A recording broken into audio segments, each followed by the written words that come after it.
Então, vou fazer uma rápida apresentação de ambas, tá? Com base nesse artigo super interessante que elas vêm desenvolvendo já há algum tempo, tá? Que é Credit Finance, Household Consumption and the Debt Service Ratio, tá? Que é formulado justamente pela Lídia, que é professora, que é adjunta do Instituto de Economia da Universidade Federal do Rio de Janeiro e mestre e doutora pela Unicamp, e pela Joana, que está aqui no nosso auditório novamente, professora adjunta do Departamento de Economia da Connecticut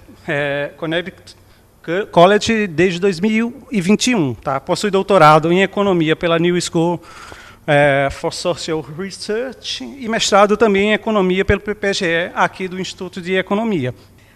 Então, o Caio já falou um pouquinho, né? Esse artigo, eu e a Joana, a gente está desenvolvendo há algum tempo, faz parte de do que a gente pode definir como uma agenda de pesquisa, né? Não é um trabalho fechado em si, nesse sentido.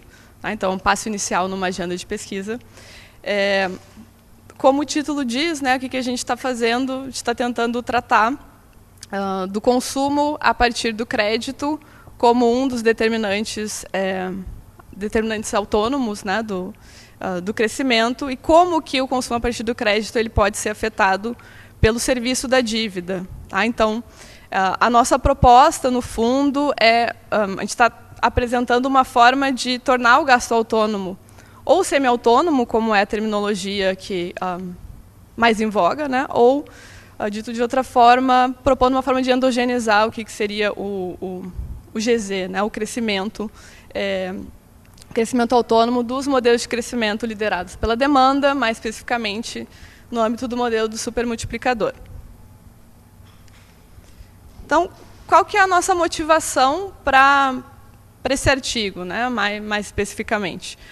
O que a gente tem geralmente nos modelos do supermultiplicador é o pressuposto de que esses gastos, além de autônomos, são gastos exógenos, mas, obviamente, são exógenos nesses modelos mais simplificados, né, canônicos, justamente como uma hipótese simplificadora. Né, não quer dizer que esses gastos precisam ser entendidos necessariamente como exógenos, ainda que autônomos. E isso tem uma implicação fundamental, que se a gente considera que o motor de crescimento da economia ele é exógeno a um modelo, a gente não consegue analisar o impacto dos diversos parâmetros econômicos sobre a trajetória de crescimento de longo prazo, sobre a própria taxa de crescimento da economia. Claro que, como eu falei, né, uma simplificação desses modelos, esse exercício é válido, né, considerar a taxa de crescimento dos modelos como exógena nos permite retratar diferentes trajetórias de crescimento, ainda que não analisar o que acontece com a própria taxa, tá, no longo prazo. Dito isso, né, já tem uma série de artigos que leva isso em consideração, né, tenta explicitar o que seriam os determinantes desses gastos não criadores de capacidade e que estão na dianteira do crescimento. Então, a gente tem um texto mais recente, do Olivier Alain. A gente tem os trabalhos da minha própria tese, da tese da Joana, né, que viraram artigos, esses que eu estou mencionando no slide. O caminho que a gente adotou nas nossas respectivas teses considerava o consumo a partir da riqueza como uma possibilidade de tratar endogenamente o componente autônomo da demanda, mas há outras propostas com caminhos bem diferentes, como esse texto de Caminati e Sordi, de 2019, que vai considerar que a gente vai ter o investimento em pesquisa e desenvolvimento como semi-endógeno. Vai ter o texto do Ferri Tramontana, que também vai considerar como que a própria taxa de desemprego pode afetar o consumo de bens duráveis e seria, né, um componente que, ainda que autônomo, poderia ser entendido como endógeno ao modelo. Né? Então, teria aí um outro caminho. O texto do Fibiger, de 2021, vai enfatizar aí a possibilidade de que os gastos do governo se tornem semi-endógenos, considerando as diferentes regras fiscais que a gente, as diferentes regras fiscais das economias. Então, óbvio que existem várias possibilidades de tratar esses gastos como semi-autônomos ou endógenos. O que todos esses artigos têm em comum é que, claro, como o crescimento se torna endógeno, é possível que a gente analise justamente os determinantes da trajetória de crescimento. Por que isso poderia ser importante? Por exemplo, para considerar explicitamente o papel da distribuição de renda, se a gente acha que a distribuição de renda pode ter um impacto sobre a trajetória de longo prazo, não só sobre as taxas médias de crescimento das economias ao longo do tempo, por exemplo. E aí, nesse artigo especificamente, o que a gente vai considerar é que o consumo das famílias a partir do crédito seria a variável que a gente vai entender como semi-autônomo, e há motivos para isso, né, possíveis justificativas econômicas, que eu vou falar mais para frente, quando estiver apresentando para vocês o nosso fechamento para o crescimento da economia a partir disso. Qual que é o objetivo, né? Quais são os nossos objetivos com isso, com essa proposta de tornar o gasto autônomo endógeno? Então, considerando especificamente o consumo a partir do crédito, no fundo, a gente está apresentando um fechamento inicial para esse crescimento semi-autônomo, uma das alternativas possíveis. Outro ponto fundamental, né, que na versão do artigo atual talvez não esteja tão destacado, é a ideia de analisar as propriedades desse tipo de modelo. Que tipo de modelo? Um modelo de crescimento liderado pela demanda, modelo do supermultiplicador, mas que considere essa possibilidade, né, de que a gente tem, que a gente está introduzindo explicitamente possíveis determinantes dessa trajetória de crescimento. E, por fim, como consequência disso, a gente também consegue analisar o impacto de variáveis reais, como já mencionei, como a distribuição de renda, e de variáveis financeiras, como os juros e a dívida, sobre a trajetória de crescimento. Partindo diretamente para o modelo, né, o que a gente tem nesse artigo? A gente vai considerar, por simplificação, uma economia fechada e sem governo. A gente vai considerar explicitamente duas classes de famílias, né, e que apenas os trabalhadores se endividam. E que, obviamente, os trabalhadores se endividam para consumir, e esse seria o principal componente autônomo da demanda. Como a gente já... Essa parte não é específica do nosso modelo, a gente já tem essa possibilidade posta em artigos anteriores dentro da abordagem do supermultiplicador, como o que está na tese do Fagundes e o artigo de 2016 do Pariboni. Além dessa característica, né, de considerar o consumo a partir do crédito como o principal componente autônomo da demanda, mantém-se a característica central dos modelos de crescimento do supermultiplicador, que é o investimento induzido, né, a partir da renda com o H, gente, aqui é a propensão marginal a investir, e vai ser o mecanismo de ajuste, né, dinâmico entre o que a gente obtém no curto e no longo prazo. Então, a gente supõe que as firmas, no fundo, vão modificar o seu comportamento de investimento às discrepâncias observadas entre o grau de utilização normal, o grau de utilização efetivo e o grau de utilização normal, né? Claro que, por trás dessa função de investimento, essa função de investimento já é uma proxy, né, para a ideia de que o investimento das firmas ele vai reagir à demanda esperada. Tá? Então, por isso que a gente já está considerando diretamente a renda. Certo.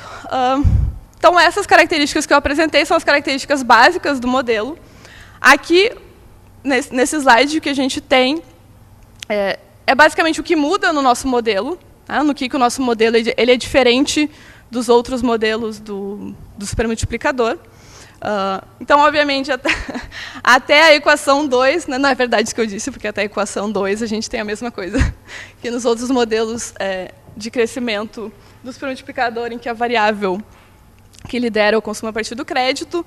Mas, aí sim, né, a partir da equação 3, o que a gente tem é uma consideração explícita de que parte do crescimento da demanda por crédito das famílias, né, no fundo é isso que a gente está dizendo, vai depender negativamente do serviço da dívida. Então, a gente está assumindo, no fundo, que o serviço da dívida ele pode impactar negativamente o ritmo ao qual as famílias consomem a partir do crédito. A equação 4 é só para explicar, né, como a gente define o serviço da dívida. Então, a gente vai considerar que ele vai ser uma razão, no fundo, dos compromissos financeiros das famílias trabalhadoras, que é basicamente o pagamento de juros sobre os empréstimos, né? O I é a taxa de juros sobre os empréstimos, o LW é o estoque de dívida, né? das famílias trabalhadoras. E, no denominador, o que a gente tem é simplesmente, a gente considera simplesmente o salário como sendo, na verdade, o único inflow, né, a única fonte de entrada de recursos, no fundo, das famílias trabalhadoras. Por que a gente não tem o salário líquido de juros? Nessa primeira versão é para facilitar a solução analítica, né? A gente quer obter um modelo fechado analiticamente e, obviamente, se a gente considerasse o pagamento de juros sobre os empréstimos no denominador do serviço da dívida, a conta ficaria bem mais complicada. Tá? Na equação 5 que vai aparecer, justamente, a gente está só rearranjando o serviço da dívida, considerando que a gente pode, colocando explicitamente aqui, né, o que seria dívida sobre PIB. Né? O LW minúsculo seria a dívida PIB das famílias trabalhadoras. Certo, aí algo que já nos foi questionado, obviamente, em apresentações anteriores, né, de por quê? Né? Por que essa taxa de crescimento da demanda por crédito das famílias? Faz sentido isso? Isso tem alguma justificativa econômica? A gente acha que sim, certo? A gente acha que dá para dizer que o ritmo de consumo a partir do crédito ele vai reagir ao fardo da dívida. Né? Por quê? Aí a gente tem explicações distintas possíveis, algumas no campo teórico e algumas mais recentes que a gente poderia adicionar de estudos empíricos, certo? Então, tem um artigo do Van Treck, de 2009, onde ele vai, né, resgatar uma ideia que já estava lá no texto do Baduri e companhia, de 2006, que a ideia é justamente de que, quanto maior, né, o fardo da dívida, a princípio, menor a capacidade das famílias trabalhadoras de realizar empréstimo, ou seja, de tomar emprestado. Né? Então, reduziria a credibilidade, digamos assim, das famílias frente aos bancos. Seria uma explicação mais pelo lado da oferta de crédito. Tá? Mas tem autores que vão dizer que isso é importante também pelo lado da demanda. A gente poderia entender aquele elemento, né, que eu apresentei, o segundo termo aqui da taxa de crescimento do GZ na equação 3, como uma representação de como que as condições de crédito, no sentido mais geral, podem afetar a tomada de crédito das famílias para consumir. Isso né, vai aparecer explicitamente no outro texto, no texto do Isaac e do Kim, de 2013. E segundo o Dutch, vou ressaltar que é segundo o Dutch, tá? Há evidências de que os devedores tomam menos empréstimos na medida em que eles se endividam mais. Né? Então, a princípio, aqui, isso seria representado por um aumento do serviço da dívida, né? Na medida em que aumenta esse serviço da dívida, ou seja, o endividamento em relação à renda das famílias, isso poderia reduzir o ritmo de tomada de empréstimos. Esse artigo mais recente do Fazianos e do Lidon, de 2022, né? É de 2020, mas só saiu agora, formalmente em 2022, eles vão estimar, na verdade, vão estudar como que o endividamento das famílias pode afetar negativamente o consumo a partir da renda e da riqueza. Então, a ideia deles é de que famílias endividadas vão reduzir proporcionalmente mais o consumo quando a sua renda cai. Né? Aqui, isso poderia ser representado, de novo, como um aumento na razão dívida-PIB. Né? A gente já está considerando ali o endividamento médio agregado, né, na razão dívida-PIB. Certo, aí a partir das equações em nível do modelo, o que a gente vai obter vai ser esse sistema de equações dinâmicas. O que aparece, né, quais são as principais variáveis dinâmicas do modelo? Vai ser a própria propensão a investir das firmas, que seria a primeira equação. Ela vai depender do próprio ritmo de crescimento dos empréstimos, que é o GL, da razão dívida estoque de capital das famílias e da própria propensão marginal a investir. A segunda equação representa, né, a variação da dívida das famílias em relação ao estoque de capital, que vai depender das mesmas variáveis que a propensão marginal a investir. E, por fim, o próprio ritmo dos empréstimos vai depender da propensão marginal a investir e do próprio crescimento do endividamento. Quando a gente resolve esse sistema por equilíbrio, o que a gente obtém são dois equilíbrios. Tá? Então, o que é bastante comum, tá, em modelos de crescimento liderados pela demanda, que introduzem o crédito, que introduzem o endividamento das famílias e das firmas, e que tem uma taxa de crescimento endógena, vale a pena ressaltar isso. Então, o que a gente vai obter não é diferente nesse sentido, mas vai aparecer explicitamente no modelo de supermultiplicador. Certo? Então, a gente vai ter dois equilíbrios possíveis. Um equilíbrio em que a taxa de crescimento vai ser mais elevada, enquanto o endividamento em relação ao PIB vai ser mais baixo, e um segundo equilíbrio no qual o crescimento vai ser mais baixo em relação ao outro equilíbrio, mas a dívida PIB vai ser mais elevada em relação ao outro equilíbrio. Aí o que a gente faz... O que a gente faz é analisar as condições de estabilidade, certo, desses equilíbrios. Analiticamente, a gente tem, né, as condições que precisam ser satisfeitas para que esses equilíbrios sejam estáveis. E, na verdade, o que a gente vai encontrar, aí, atribuindo valores a essas condições, a gente vai encontrar que apenas o primeiro equilíbrio, o equilíbrio com um crescimento mais elevado e uma dívida PIB mais baixa, seria estável, tá, nessa versão do modelo. Aqui a gente tem os valores que a gente utilizou para fazer esse exercício numérico. Por que já explico, né, que é cada variável. Mas por que a gente partiu para o exercício numérico? Porque tanto as condições de estabilidade como os próprios valores de equilíbrio das variáveis, da dívida PIB, da propensão marginal a investir, da taxa de crescimento, né, a gente vai ter equações bastante grandes nas quais é difícil a gente tirar a intuição econômica do que está acontecendo. Né? Então, por isso, o exercício numérico, para ilustrar melhor as propriedades do modelo. Então, o que são essas variáveis? Né? O alfa1 seria a propensão a consumir a partir dos salários, o alfa2 seria a propensão a consumir a partir da renda dos capitalistas, o N é o grau de utilização normal, o I é a taxa de juros, que recai sobre os empréstimos, o P seria o profit share, né, a parcela dos lucros na renda, o V seria a razão capital produto desejada. O VARF 0 é aquela parte do crescimento do crescimento do crédito que é dada exogenamente. Então, reparem, né, no semi-autônomo. Esse VARF 0, no fundo, está dizendo que a gente ainda considera que tem uma parcela, os estímulos, digamos assim, à demanda por crédito ainda são exógenos nesse modelo. O VARF 1 vai representar o impacto negativo do serviço da dívida, ou seja, o peso, né, a sensibilidade do crescimento da demanda de crédito das famílias às condições de crédito. O SF é a taxa de retenção de lucros e o gama é a sensibilidade da propensão marginal a investir, as discrepâncias do grau de utilização em relação ao grau normal. Certo. Aí, o que a gente faz? A gente pega esses parâmetros e aplica, né, coloca nos dois equilíbrios que a gente obtém para saber que valores a gente teria para cada uma das variáveis chaves do modelo.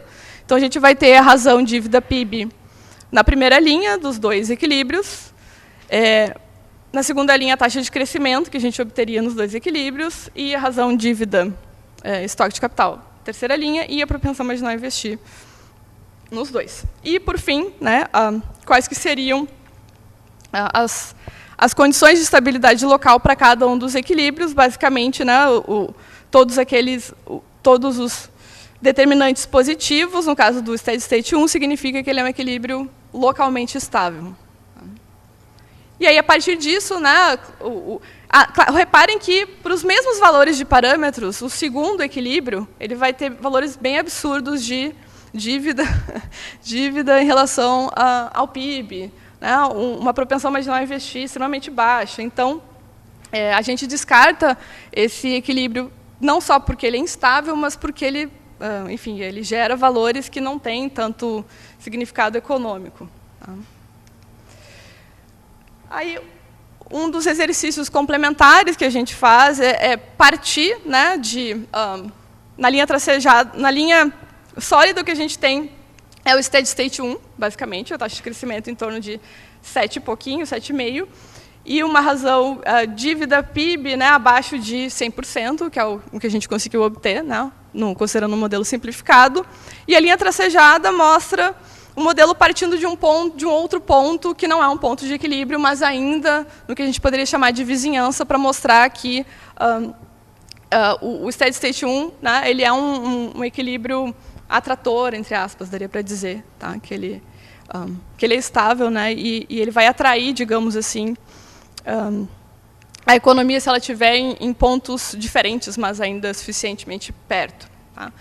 Se eu não me engano, os pontos iniciais que a gente considera seria uma propensão marginal a investir de 10%, o ponto fora do equilíbrio. Tá? Propensão marginal a investir de 10%, crescimento 10%, e dívida, estoque de capital 10%.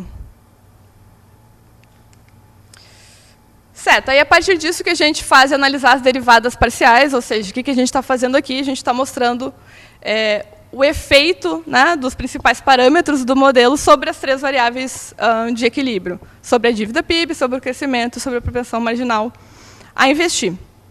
Claro que o VARF0, né, que é o componente autônomo e exógeno do crescimento, ele vai ter um impacto negativo sobre a razão de dívida PIB, o que é um resultado em linha com o modelo do supermultiplicador, não é um resultado surpreendente. Vai ter um efeito diretamente positivo sobre o crescimento e também sobre a propensão marginal a investir. A sensibilidade do crescimento ao serviço da dívida vai impactar positivamente a dívida PIB e negativamente o crescimento e a propensão marginal a investir. O weight share, né, o W, ele representa a parcela dos salários na renda, vai ter um impacto negativo sobre a dívida PIB e positivo sobre o crescimento e o comportamento do investimento das firmas no longo prazo. E a taxa de juros, né, vai impactar negativamente o crescimento e a propensão a investir das firmas, mas positivamente a razão de dívida PIB.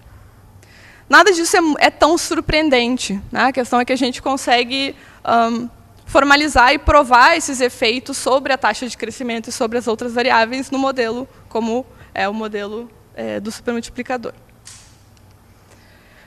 Certo, em termos do que a gente poderia tirar, né, dessa análise.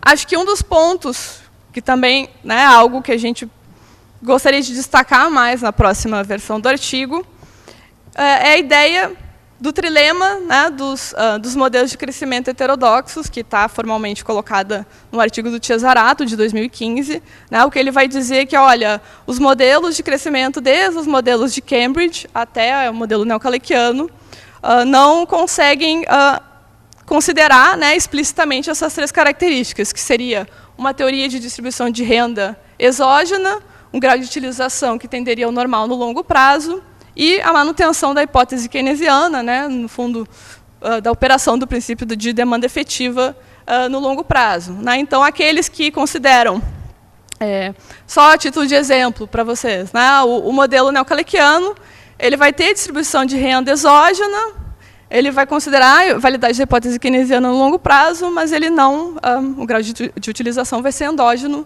né, no horizonte temporal mais longo. Né, não há nenhuma tendência, digamos assim, no modelo de convergência para o grau normal. E o que o Cesarato vai colocar nesse artigo é que, olha, o modelo do supermultiplicador ele supera o trilema, porque ele tem todas as características, essas 3 características de maneira simultânea. E aí o que a gente gostaria de discutir é justamente que é verdade, né, que o modelo supermultiplicador supera o trilema, mas a gente poderia considerar que há um quadrilema nos modelos de crescimento heterodoxos, que é o seguinte: além de considerar a distribuição de renda exógena, o grau normal e a hipótese keynesiana, poderia ser interessante, se a gente quer analisar o que afeta o crescimento, considerar que o crescimento é endógeno. E aí, realmente, nenhum desses modelos, desde os modelos de Cambridge, vai considerar todas essas 4 características ao mesmo tempo, mais um modelo do supermultiplicador, não só como esse que a gente está propondo, mas como essas outras alternativas que eu comentei no início da apresentação, todos eles vão ter, né, essas características simultaneamente. Tá? Certo, que a gente consegue ilustrar também o impacto num modelo como o modelo do super, o impacto de variáveis reais e financeiras sobre o crescimento, ou seja, a gente poderia considerar, obviamente, não nessa versão simplificada, né, mas em versões mais complexas, Impacto, por exemplo, de política econômica poderia entrar, né, poderia aparecer, poderia afetar de maneira persistente o crescimento, assim como variáveis reais, como já comentei, né, o impacto da distribuição de renda. Tá? Isso é uma forma... Claro, todas essas variáveis, né, e claro, como o crescimento é endógeno, essas variáveis reais e financeiras vão afetar não só a taxa de crescimento, mas a própria razão dívida-PIB e o comportamento de investimento das firmas. O que muda em relação aos outros modelos é que no curto prazo, via grau de utilização, essas variáveis vão afetar o comportamento de investimento, e no longo prazo vai ser via alteração do crescimento, que altera a propensão marginal a investir. Tá? Certo, acho que é isso. O último ponto é que uma das contribuições desse artigo, no fundo, né, em termos de literatura, é que a gente está integrando, está propondo uma forma de integrar a literatura pós-keynesiana que vai tratar do consumo das famílias, do consumo a partir do crédito, e o modelo, né, e o mecanismo, né, e o modelo do supermultiplicador. É isso, aqui estão as referências, né, se alguém quiser olhar as referências que eu mencionei durante a apresentação.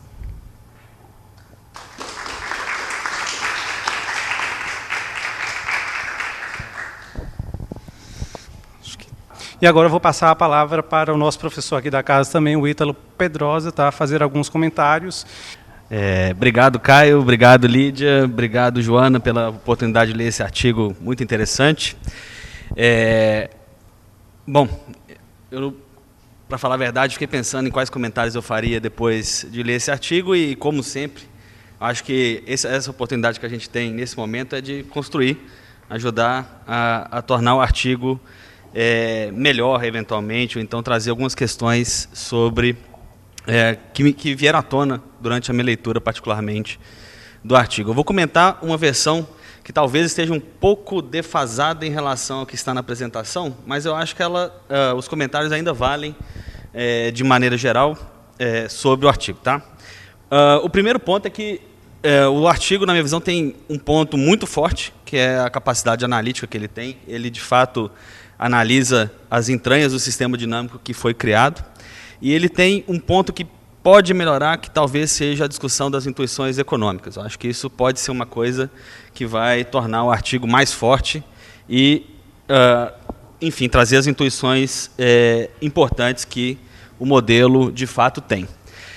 Dentre as características fundamentais desse modelo, acho que a principal delas é, de fato, tratar o crescimento como uma variável, de fato, que pode mudar endogenamente de acordo com certas circunstâncias. Isso faz parte da literatura de supermultiplicador, já tem vários artigos, como a professora Lídia mencionou, tentando incorporar gastos semi-autônomos em modelos de supermultiplicador. Isso traz alguns resultados que eu acho muito relevantes do ponto de vista da literatura empírica, inclusive. Se a gente olhar a literatura que trata empiricamente da determinação do investimento, pelo menos no nível agregado, a gente nota que o efeito acelerador do investimento é, de fato, o elemento mais robusto nas estimativas empíricas. Então, ao mesmo tempo, a gente não consegue ignorar a existência de fatores financeiros afetando o investimento. Nesse tipo de modelo de supermultiplicador com gastos semi-endógenos, isso aparece na equação dinâmica da taxa de investimento ou da propensão a investir, de uma forma que, dado que a gente tem potencialmente vários componentes de gasto semi-autônomo, a gente poderia explicar como fatores financeiros afetam o investimento de forma indireta, sem, com isso, imputar um tipo de regularidade ou de sentido obrigatório nas análises. Então, como tem vários gastos semi-autônomos no mundo, dependendo da circunstância, fatores financeiros vão afetar de uma forma ou de outra a taxa de investimento. Esse tipo de questão, portanto, e da construção do artigo, permite a gente compreender melhor, na perspectiva de modelos de crescimento com investimento induzido, como é que isso acontece. Tá? Algumas sugestões que, eventualmente, podem contribuir para o aprimoramento do artigo. Tá? A primeira delas, eu acho que tem a ver com a principal equação do artigo, que é a equação 5. Né? Se puder voltar para o pessoal de casa ver também, posteriormente. Ela é a equação que aqui na apresentação aparece como equação 3. Ela é a equação mais importante do artigo, porque ela é o que de fato, endogeniza o crescimento econômico. De fato, a taxa de crescimento do gasto autônomo, GZ, seria igual ao FII 0 menos FII 1 vezes o serviço da dívida, que aí está definido como a taxa de juros vezes a razão dívida PIB, dividido pelo profit share, aliás, pelo wage share. O que, de fato, essa equação ela traz consigo uma coisa que não é trivial, que é a seguinte pergunta: quando a gente tem efeito da dívida no crescimento ou na demanda, esse efeito é no nível de produto ou na taxa de crescimento? Eu acho que essa discussão tem que ser aprimorada no artigo, porque eu suspeito que a gente não tenha como ter uma resposta definitiva sobre isso, e a motivação para escolher esse caminho não está muito clara, tá? No artigo. Então, eu sugeriria, talvez, vocês incorporarem uma seção empírica no artigo, tentando, acho que a econometria resultante seria relativamente simples, tentando basear a premissa de vocês, que é a principal, como eu repito, acho que isso é importante, de uma forma mais clara. Tá? Então, colocar uma motivação empírica vai contribuir para tornar o artigo mais robusto. Obviamente, eu acho que também tem que tentar argumentar em favor da ideia, obviamente, adotando a perspectiva do artigo, de que o que muda, de fato, é o crescimento e não só o nível de demanda agregada. Tá? Uma outra questão, e aí remontando aqui a questão, a parte forte do artigo, que é a parte da solução analítica e o tratamento matemático que a gente tem, como nas simulações numéricas tem um problema potencial de calibragem, né? Que os valores acabam ficando um pouco fora, pelo menos na versão original do artigo, um pouco fora do intervalo razoavelmente razoável do ponto de vista econômico. E dado que o modelo, de fato, não produz uma solução analítica com intuição econômica evidente, talvez vocês possam colocar no apêndice do artigo a solução analítica mais complicada e, metodologicamente, criar alguma forma de varrer o espaço de parâmetros para demonstrar a relevância do modelo em várias condições diversas. Possivelmente, vocês poderiam usar, por exemplo, uma técnica de decomposição de variância, como os modelos de Sobol. Acho que isso pode ser um caminho possível para tratar numericamente as derivadas numéricas, as derivadas e o jacobiano do modelo e analisar as condições de estabilidade. Acho que, fazendo a varredura mais geral, poderia tornar o resultado mais robusto. Em geral, são esses meus dois comentários. O artigo está muito bem construído, eu achei o modelo muito interessante. Ele se propõe a ser um modelo simples e, de fato, ele consegue o que a coisa que a gente sabe que não é fácil. Tá? A única coisa que talvez eu tiraria, considerando a estrutura do modelo, é o juros sobre depósito, que não está tendo, nesse momento, nenhum papel. Então, para tornar o modelo mais sintético, talvez seja interessante tirar o juros sobre depósito. Em sentido contrário, como a solução analítica acaba não trazendo por si, pela complexidade relativa do modelo, intuição econômica, talvez seja o caso de focar menos na solução analítica, tornar o modelo mais complexo um pouquinho, o que resolveria talvez o problema dos valores dos parâmetros. Então, a gente sabe que quanto mais próximo da realidade o modelo fica, mais numericamente plausível o modelo vai ficar também. Achar um meio termo entre a simplicidade atual, isso é uma possibilidade, né? E o modelo que pode decorrer. Tá? Então, são esses meus comentários mais gerais. Novamente, agradeço pela oportunidade de ler o artigo.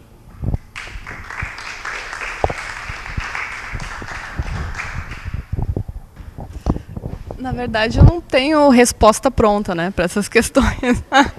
O Ítalo vai no ponto central enfim, dos dilemas, no fundo, que a gente tem enfrentado com esse artigo.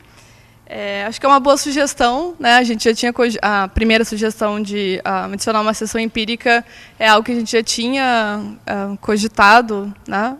Mas acabamos não incluindo até agora nessa versão, até por uma questão justamente de espaço do que a solução analítica está ocupando, né? Então, parece ser algo importante. Então, agradecemos a sugestão. Pois é, em relação à calibragem, né, vale dizer que esse não é um problema exclusivo deste modelo. Tá? Então, se a gente cava um pouquinho modelos de artigos publicados, modelos simplificados, a gente encontra valores implausíveis para várias variáveis que são relevantes, inclusive, para o que está sendo analisado naquele artigo. Então, a gente não gostaria de reproduzir isso, né, e aí essa está sendo a nossa dificuldade, de encontrar, digamos assim, um intervalo onde todas ou quase todas as variáveis, dado que é um modelo muito simples, a gente não tem tantos graus de liberdade, mas a gente está tentando encontrar um intervalo onde tudo faça o máximo de sentido possível. Então, claro que se a gente complexificar um modelo, isso provavelmente vai ficar mais fácil. Então, é algo a se pensar. É um bom ponto também. Acho que é isso, não tem muito mais o que falar, é só agradecer as sugestões, são boas sugestões.